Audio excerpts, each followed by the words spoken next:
God is great, isn't he?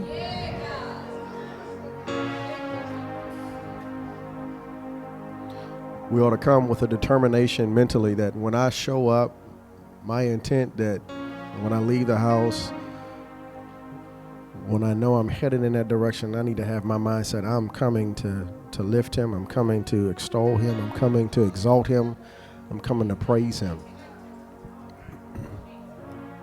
for all he's done, for all he's done, for all he's done. Right? Amen.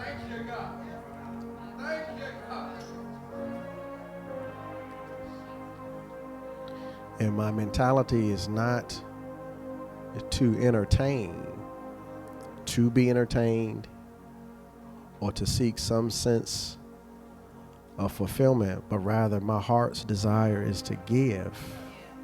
And that is to give him his honor, to give him his worship, to give him his time, to give him my attention, and to give him my heart. And so that needs to be our heart's prayer. When we gather, I'm coming with the intentionality. I need to give him something, and that is my mind, my attention, my heart, my focus. In this moment, it's about him. What I'm feeling in this moment don't matter. Because even if I'm having a wishy-washy day, it doesn't negate the fact that he's still great. It doesn't take away from his awesomeness. Because I'm having a sour day doesn't mean that he's less good. He's still great. Whether my mood matches his nature or not, he's still great. And so that's why David says, I will bless the Lord at all times, at all times. His praise shall continuously, I'm going to find myself continuously, perpetuously blessing him at all times, which means it ain't got nothing to do with how I feel. It has all to do with how awesome and how great he is. Having said that, let's go to Daniel 6. Daniel chapter 6.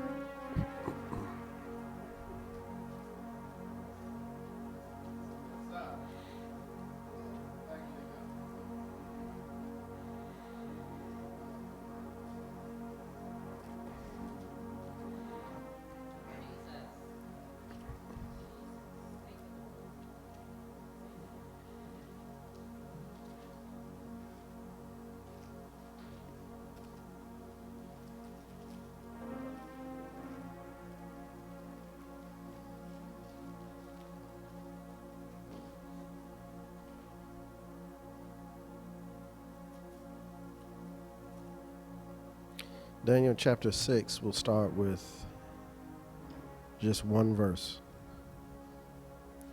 Verse 10. Daniel chapter 6, verse 10. Which reads, Now when Daniel knew that the writing was signed, he went home.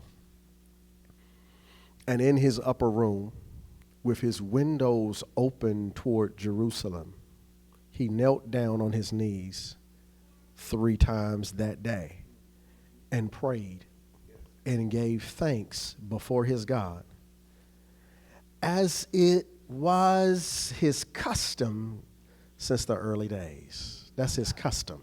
That was his custom. That was his custom. You may be seated.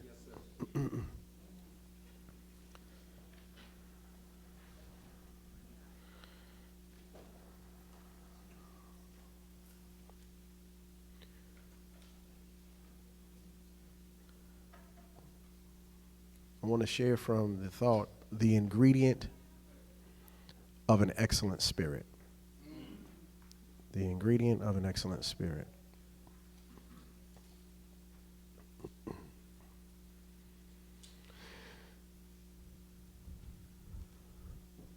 This sets the scene from very dangerous times by which Hebrew refugees are brought to, and captives are brought to Babylon, where they are forced into a new culture, forced into living in a new context, they have to learn a new language. They have to learn how the Babylonians function. To hear their music was totally different. To see their customs was different. Their whole way of life was totally different from theirs. They find themselves not honoring or looking to worship one God, but these guys are worshiping multiple gods. Not only that, they look to their leader, their king, their emperor, as a god. They find themselves worshiping and bowing down to this king. And in this context, which is extremely difficult to live in, everything that they were so accustomed to is now told to be no longer in existence. So that how I handle myself, the way I pronounce certain words need to be changed. Things that I would normally eat, I'm no longer allowed to eat, but I am now forced to eat the things of those that are in that country and in those cultures. And they go totally against what is my religious beliefs, goes against my dietary restrictions. It goes against everything. And so living in this difficult and harsh context, we typically hear in the beginning about Shadrach, Meshach, and Abednego, but there is one who really pushes himself to the forefront of people's conversation, which we hear about as Daniel. Daniel is not one who is easily swayed. He is not one that can be easily influenced. He's not one who is sitting on the fence, but he finds himself by character being someone totally sold out to his relationship with his God. And in the face of living in dangerous times, in the face of living in difficult moments, he finds himself still being consistent, still being determined to follow after the precepts and the principles of Yahweh. And this is very hard because everyone else around him is acquiescing. Everyone else who was brought from Jerusalem, kidnapped, and brought as a captive to Babylon has now acquiesced. They're learning a new language. They're changing their names. They're allowing themselves to wear different clothes. They're eating the food that was considered unclean. They're doing everything that Yahweh had told them not to do. And he finds himself in this internal tension and conflict and struggle where I have to remain consistent to what God has told and commanded us to do. And I know that at the risk of obeying God, it may possibly cost me my life. So even with this tension of obeying God and things falling apart for me on this side of life, what do I do? Do I find myself with the temptation of compromise, or do I find myself falling in the place of consistency with God? Whichever way that I choose, there is inevitably a consequence or a response that is provoked by my actions. So if I choose to follow after God and be consistent, I create turmoil around me and I put myself at risk. Then if I choose to be someone that follows after what everyone else is doing here in Babylon, then I find myself now having a problem with God. And what's more important, me having issues with those who are around me and those who are in front of me, who I can touch and who I can see and have conversation with? Or do I make the one who I cannot see mad, which is God? And it's this internal struggle that he is facing with. But through it all, he remains to be consistent and committed to what God has called him to do.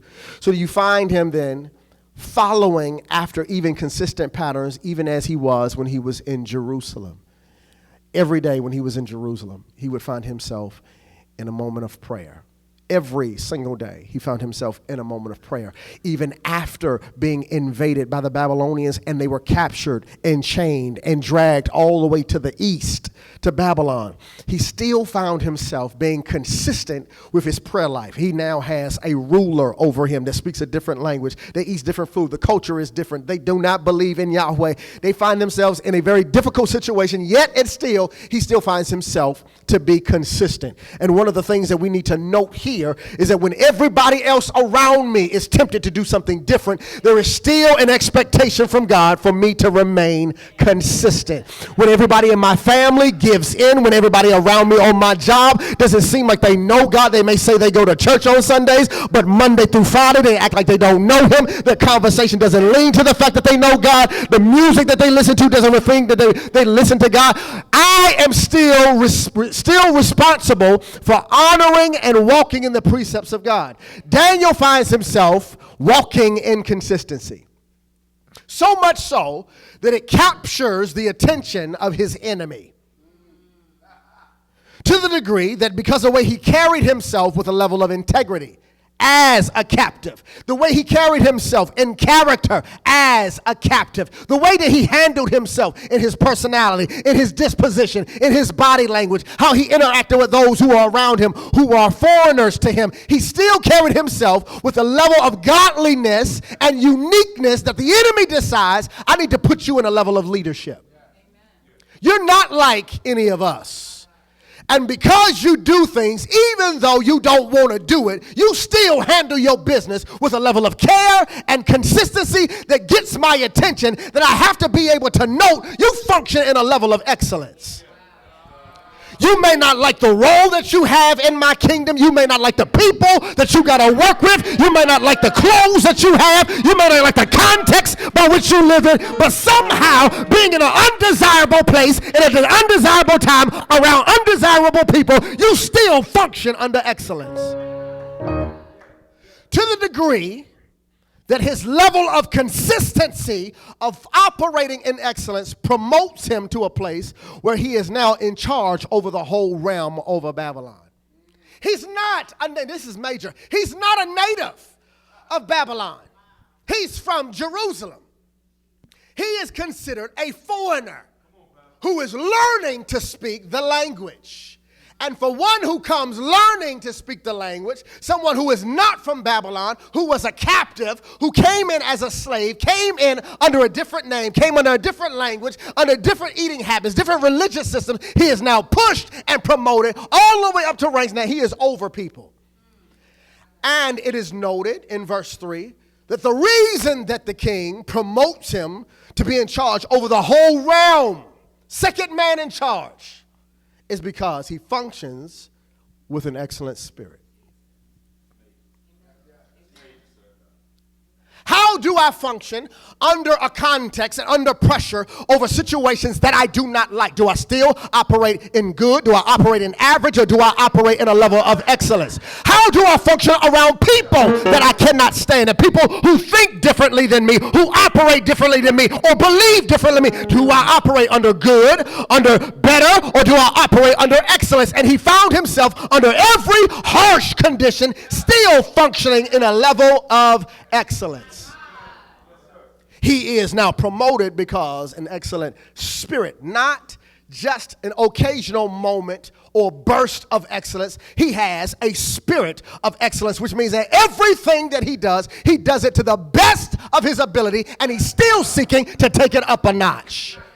Now, the probing question is, out of all the things that are in my purview or out of my responsibility or the things that I am tasked with or expected of me, do I function under an operating spirit of excellence or just enough to get by? Am I doing just enough so they can be quiet? Am I doing just enough to satisfy the requirement? Or am I going above and beyond consistently that someone that don't even like me can say they function under a spirit of excellence? What becomes the catalyst for him to function under conditions that he don't want to be in, but he's still doing it like he loves it? It's easy to function in excellence when you're around people who think like you. It is easy to function in excellence when the conditions are right. When people give you pats on the back, when you get continuous accolades over your life, when people appreciate your presence and what you bring to their life. It's one thing to function under excellence in those conditions, but those are not his conditions. No one likes him. Nobody wants him there. No one speaks to him. Everyone loathes him. Everyone is disgusted by him. However, he still functions under a level of excellence. What becomes the catalyst for him to be different when everybody else seems to do their own thing. There is something secret to his sauce. What provokes him to function from a spirit of excellence is his prayer life. It's his prayer life. Because I think oftentimes we lose sight of the fact, though we see them as biblical characters, they're still humans. And it is extremely hard to work with people who don't like you. It is hard to work well just to do your job in an environment where you know people can't stand you. It is extremely hard to function and function well over a task or a responsibility when they are looking for you to mess up one time. It is very hard and difficult to work under conditions and to fulfill a task or responsibility or expectation when you know they can't stand you, they don't want you there, and they're not looking for the best out of you. They're looking for you to mess up. They're waiting. They're like, give me an opportunity. But even in this, he doesn't waver. He functions on a level of consistency to the degree that it is identified of him walking in an excellent spirit. The catalyst that provokes me to move beyond how I feel is my ability to drop down to my knees and have communion with God. What grounds him when he cannot find support externally, when I cannot find support from those who are around me, when I can't find encouragement or accolades or words of affirmation from those who are around me, when no one can lift me, when no one can pat me on the back, when no one pushes me, those who are around me, I gotta be able to dig deeper than what's around me externally and draw from power internally. And that power that comes internally comes from my communion with God. I am not going to always feel excited about my responsibilities. I'm not going to always feel excited about the task and the assignment and the purpose on my life. So where do I draw my energy from if it cannot come from those who are around me? And why should it? Because they're struggling just to be consistent themselves. They are struggling with their own mood swings and their own fight and battles with depression. People around me are struggling just to be able to make it from day to day, looking to try to find or a moment of discovery of purpose or meaning in life or direction in life. Why do I feel like I can find encouragement or affirmation from someone else when really it has to come internally from my relationship with my Creator? And no wonder there is a level of frequency with his prayer life. Because people around me can cause me to feel deflated extremely quick. Which means I'm draining more power than I'm giving out. Which means I need to draw back to my power source and to be filled again. So then with the depletion of encouragement around me, with the depletion of expectations around me that are healthy, I find myself operating in the excellent spirit, but I still at times feel empty. But even with the emptiness, what draws me right back to where I need to be is the external pressure that I feel from life. It is interesting that sometimes when I don't voluntarily feel like talking to God, sometimes life's pressures corner me to a place where there's nowhere else for me to go but down to my knees and to talk to him. So then, with him operating consistently in an excellent spirit, those who are under him says, listen, we got to do something about this. This ain't right. This ain't right. We got a foreigner leading us. We got a foreigner that governs us. He don't even believe what we believe in terms of a belief system. He is not functioning the same way. He has a different mentality. He is always pushing us to do more than what is expected. He is always asking us to come early and stay late. He is always pushing us to give something that we don't feel like we got in our tank, which is to give our best. He is always pushing us to go above and beyond. He is always expecting us to always have nothing left in our tank. He is always expecting us to go beyond the hills. He is always expecting us to not be lazy, but he's always expecting us to draw from our energy. So he is always expecting more out of us. And I'm just okay with doing just enough, but he is always pushing us when I don't want to be pushed. He's always shoving us when I don't want to be shoved. He is always expecting out of us when no one else had any expectations. And something has to give with this man. I think maybe one of the things that we could do, we can't trip him up in terms of his integrity because he's too consistent. I don't think we can sway him in terms of his character because he's too consistent. One of the things that differ between us and him is our belief system.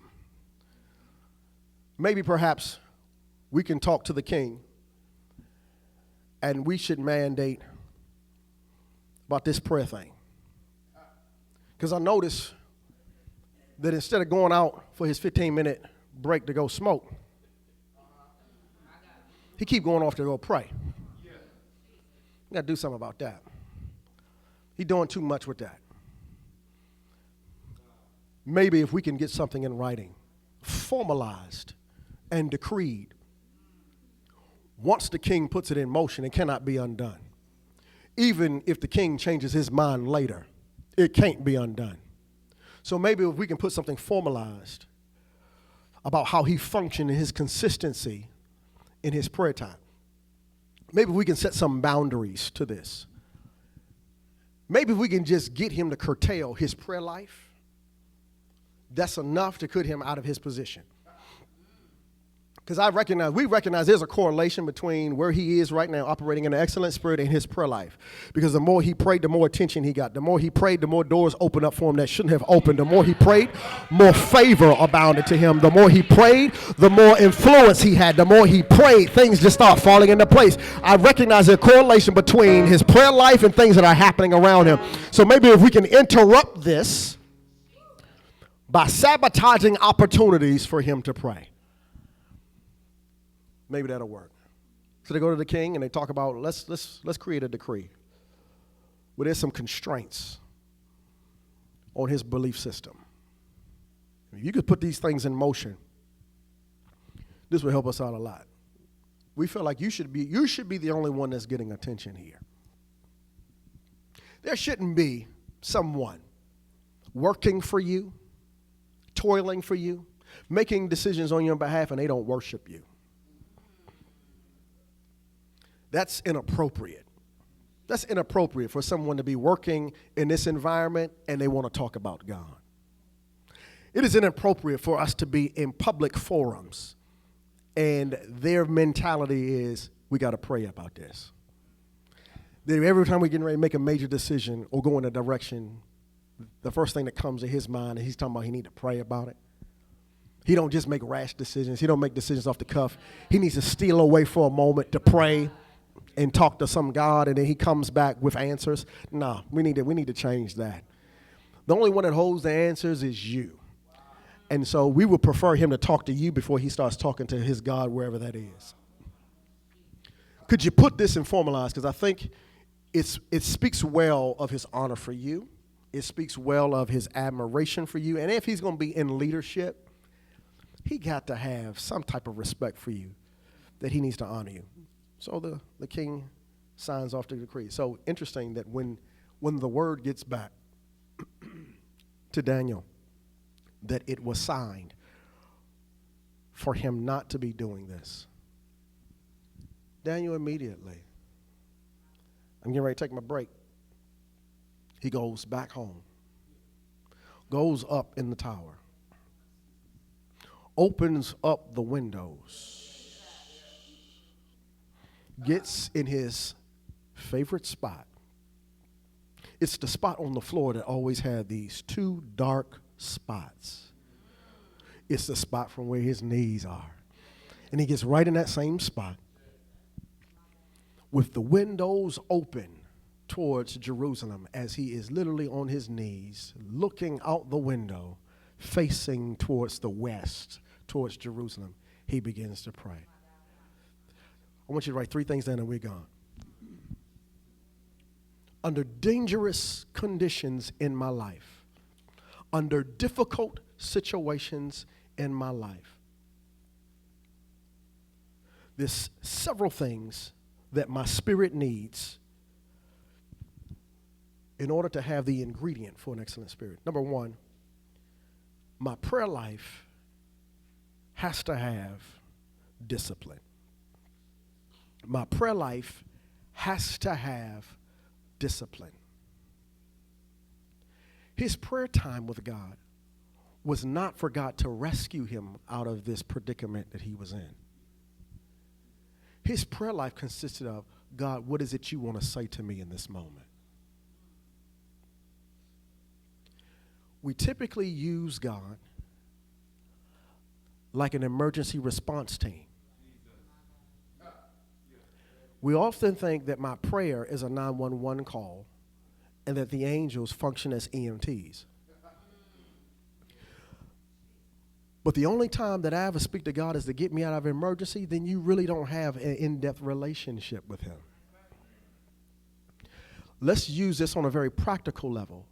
How deep is your relationship with other people in your life if they only call you or text you when they want something?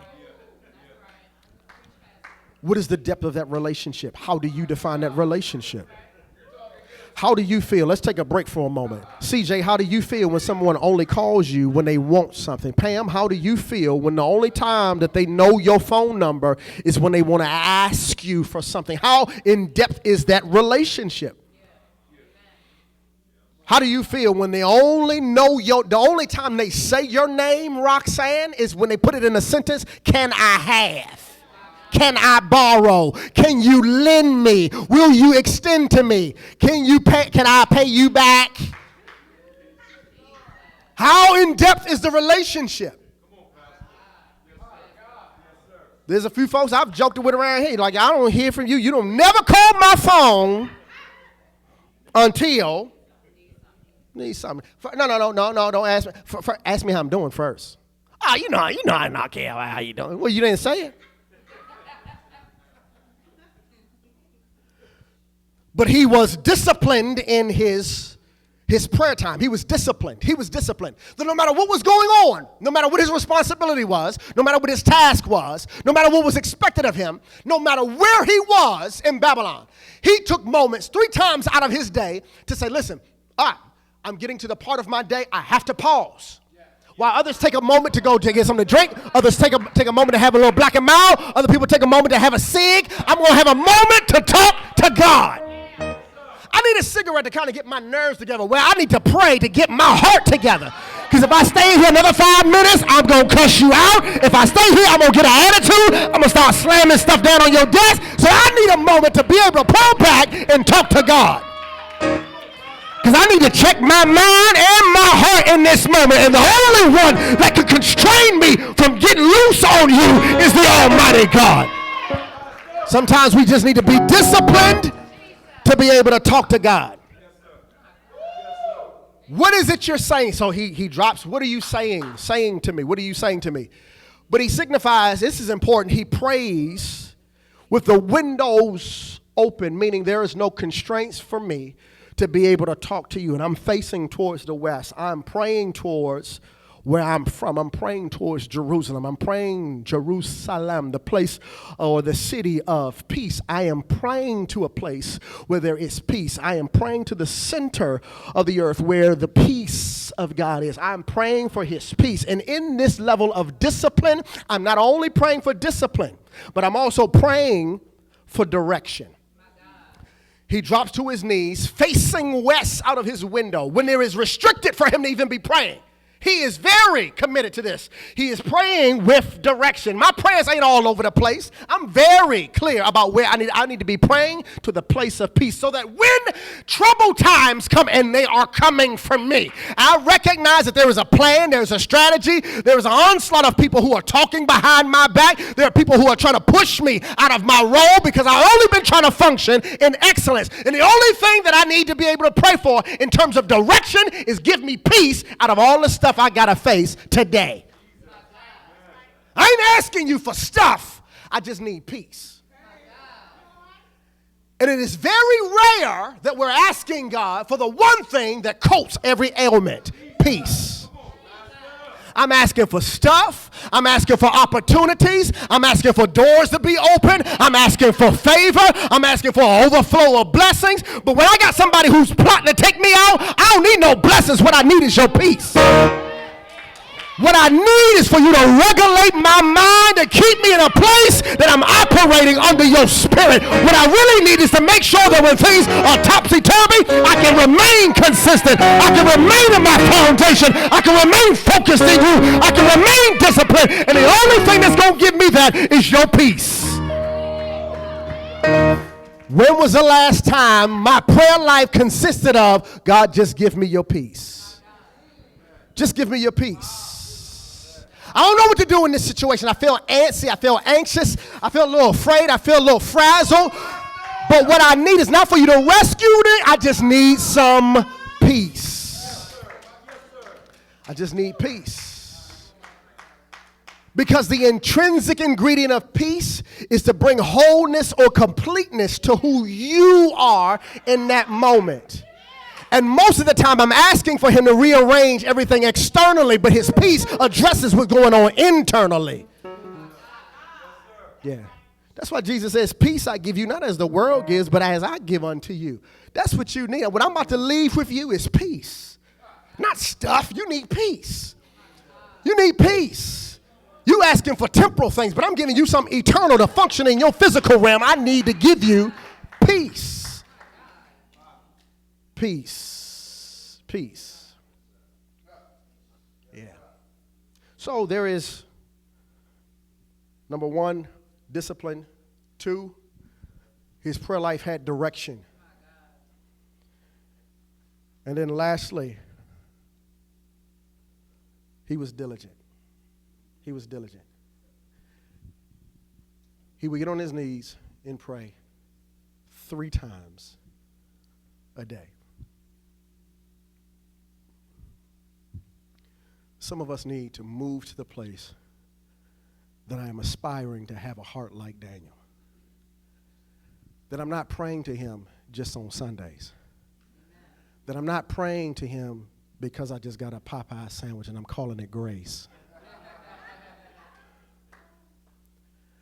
My prayer life got to consist more than me just saying grace over my food.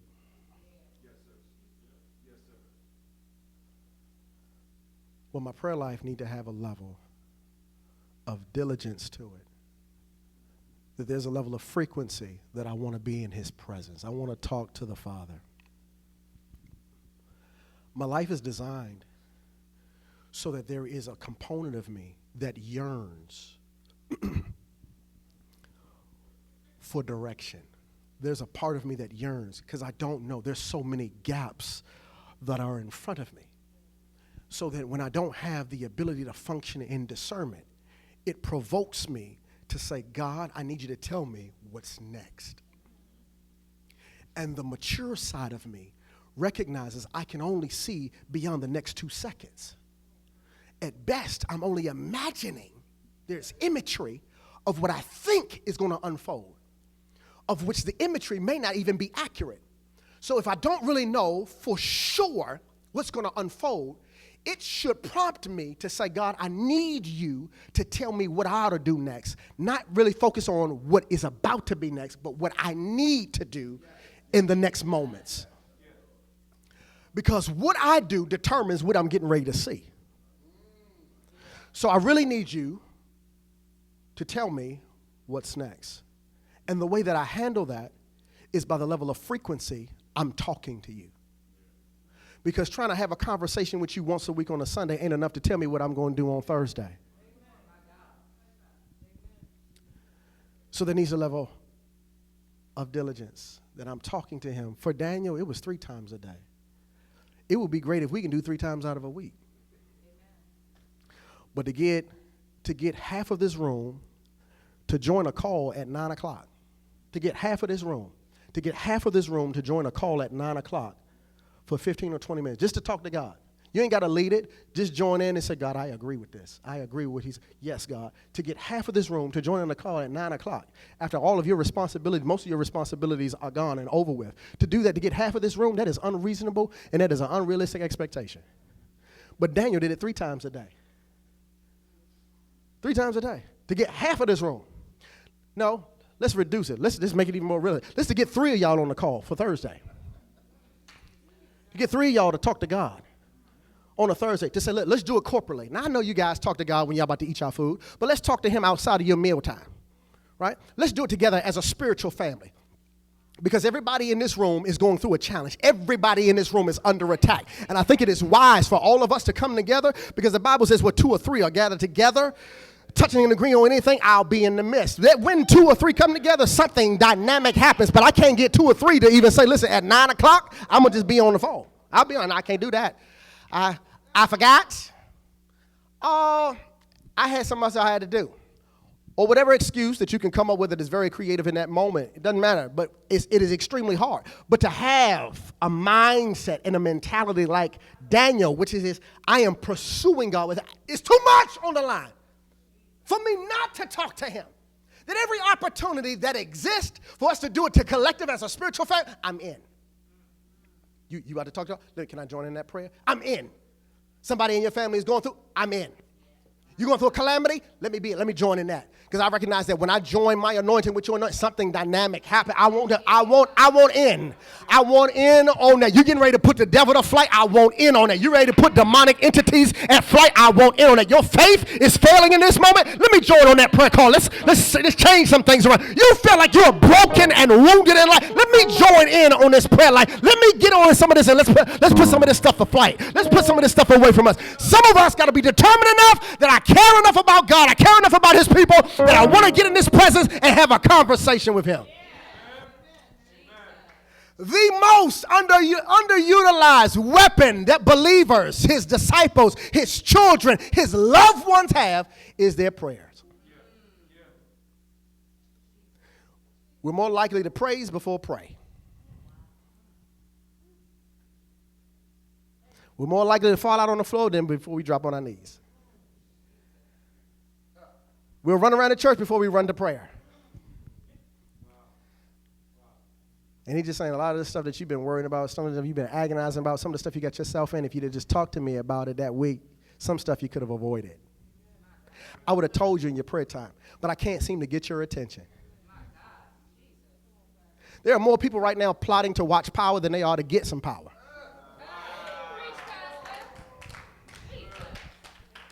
More people anticipate what Ghost is getting ready to do within the Holy Ghost.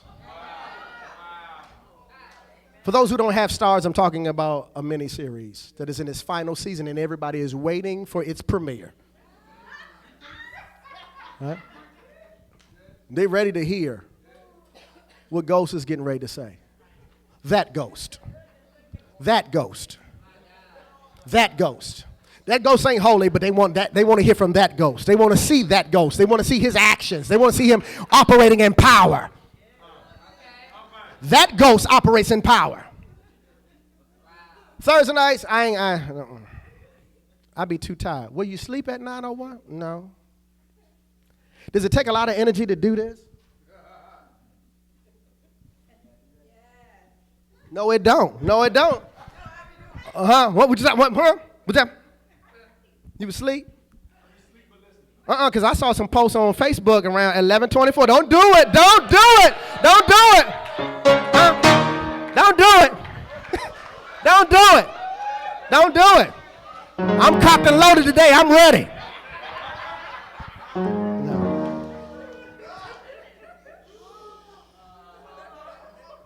All jokes. All jokes aside in real life. All jokes aside, in real life. In real life, yes. All jokes aside, in real life. One of the ingredients to operating in an excellent spirit is my prayer life. There's not times that I am consistently, totally, full out, passionate about the responsibilities on my life. But what provokes me to do it, and to do it with everything within me, is also the ingredient of what I've heard God say to me. My prayer time with God is not just contingent upon what I want to say to him, but also what he wants to say to me. And what he says to me far outweighs what I was going to ask of him. What he says to me sets the tone and the tenor and the direction of my day and the moments right before me. Hearing from God changes everything. And if we say, well, I've never really heard from God, I'm not quite sure what his voice sounds like, that's because if I am in prayer, I'm not giving him an opportunity to speak back to me. We may have to shift from the standard approach of me bowing my head, dropping to my knees, praying, and then ending it without giving him an opportunity to respond. Sometimes it's okay to just be still. It's okay to be quiet. After you've prayed, it's okay. It's okay that in your prayer time, God, what is it you're saying to me in this moment? What is it I need to know? What is it I'm going through a tough moment. What are you saying to me from this? What are you teaching me from this? What are you empowering? What am I to draw from this? This brings tears to my eyes. This is very painful. This is heavy. I feel like this is hurting me. I feel like I can't take no more. Now, here's the contradiction. Your word says you'll never put more on me than I'm able to bear. But if I'm in this, apparently I can handle it. Yeah. Yeah. Where is the disconnect from me understanding what you said and then what I'm saying?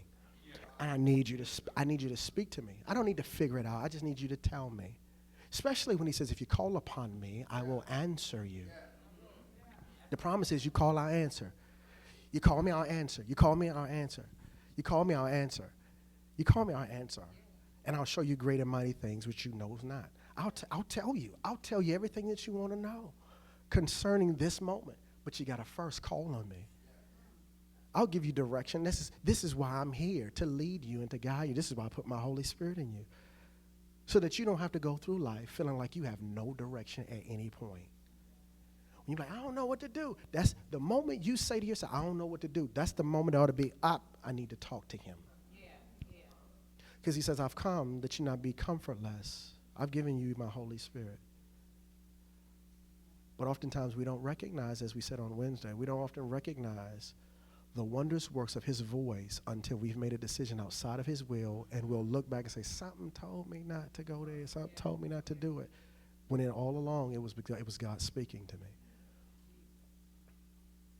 I can function with an excellent spirit, but the starting point is my prayer life.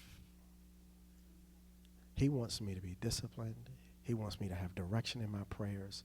And he also wants me to be diligent, even in difficult and dangerous times. People are looking for you to fail. I think you know that. People are looking for you to fail. I think you know that. There's many people right now who don't believe in you, what you aspire to do. There's people right now who talk behind your back, close to you and those who are watching at a distance. They don't expect you to walk in a level of excellence and consistency. And I don't have to brag about what I'm going to do or what I'm not going to do. All I have to do is be consistent with my relationship with God. That's the only thing that he desires. Our heads bowed.